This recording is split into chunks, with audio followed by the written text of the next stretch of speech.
Paulo, ele incentiva a orar como primeira coisa a fazer, e orar pelas autoridades também, né? Eu li que uma das preocupações é que as pessoas não ficassem brigando, né? Vocês concordam? Eu até grifei isso, Vivian, quando eu estava lendo, né? Porque Paulo fala para orar por todos, sem acepção, né?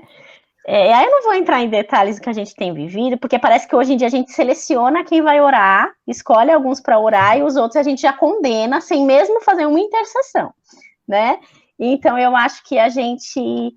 Sim, eu acho que um dos pontos fundamentais para um servo de Deus, né? Como Paulo fala, que Timóteo como um obreiro aprovado, né? Isso vai estar em 2 Timóteo, que é aquele texto clássico, procura apresentar-te a Deus como obreiro, né? Que não tem aquele que está combatendo bom combate, que está ali na frente, no campo de batalha, é a oração.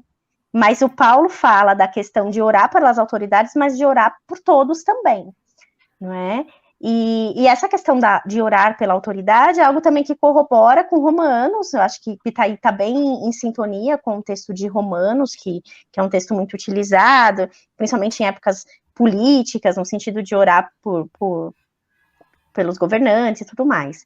Mas Paulo não restringe a oração a governantes e nem a autoridades necessariamente civis, mas a todos, orar a todos. Então eu posso orar também pelos representantes, mas eu não tenho que ter preferências, né? Pelo que ele diz aqui. A gente tem que orar, né? Até brinco. Eu não vou ficar falando isso, não, que a eleição é domingo. Oi?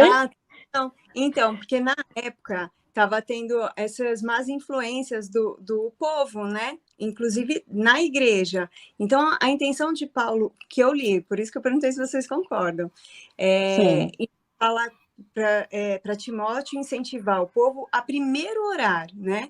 E, claro, orar por todos, inclusive pelas autoridades, é para que eles também tivessem paz no ministério, para que eles não fossem, fugiu a palavra, mas para que eles não fossem incomodados, digamos assim. E eles tivessem uma postura pacificadora, nesse sentido. Eu acho fantástico isso que você comentou, Vivian, porque você vê Paulo como a primeira pessoa que poderia, de alguma maneira, criar algum tipo de tensão política, né, com relação às autoridades, porque Paulo, ele é um preso político, né, as prisões dele são prisões políticas, não são prisões religiosas, né? Você tem ali um conceito de que o imperador considera, o império romano considera um problema político. E Paulo, ele tem, assim, o lugar de fala, né, para falar, pessoal, vamos falar mal do imperador aí, tá liberado, tá? Nero, vamos falar mal do Nero, vamos falar das coisas absurdas que ele faz a 4 paredes, vamos comentar tudo, vamos jogar no ventilador todas as coisas erradas que ele faz.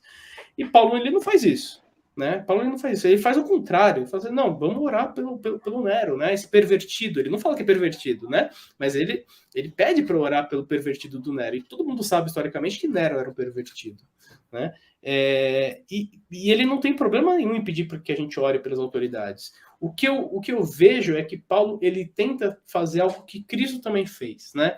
Que é tentar tirar a igreja de uma luta política e secular, né? Paulo, ele tenta de alguma maneira fazer com que a igreja ela entenda que o reino que a espera não é um reino secular, mas é um reino que está para além dessa terra, né?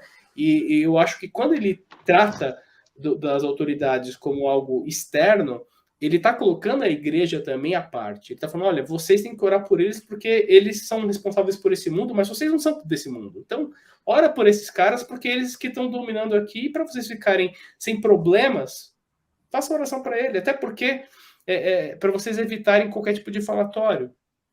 Mas eu vejo que hoje a igreja ela faz algumas leituras complicadas a respeito da oração das autoridades, né? Porque, por exemplo, né, quando a gente fala da autoridade brasileira, como a gente tem um poder dividido entre executivo, legislativo e judiciário, a gente não fala de uma autoridade de um imperador, a gente não está falando no período de Paulo que Nero era praticamente senhor de tudo, né? A gente está falando de um poder que é tripartido, no caso do Brasil, e de muitas regiões do mundo. Então, se a gente orar pelo Bolsonaro, a gente tem que orar também pelo todos os membros do STF e por todos do Legislativo, né? Então, todas as autoridades às quais nós estamos sujeitos deveriam ser objetos de oração, não somente aquele em que o populismo diz que nós devemos orar ou não orar.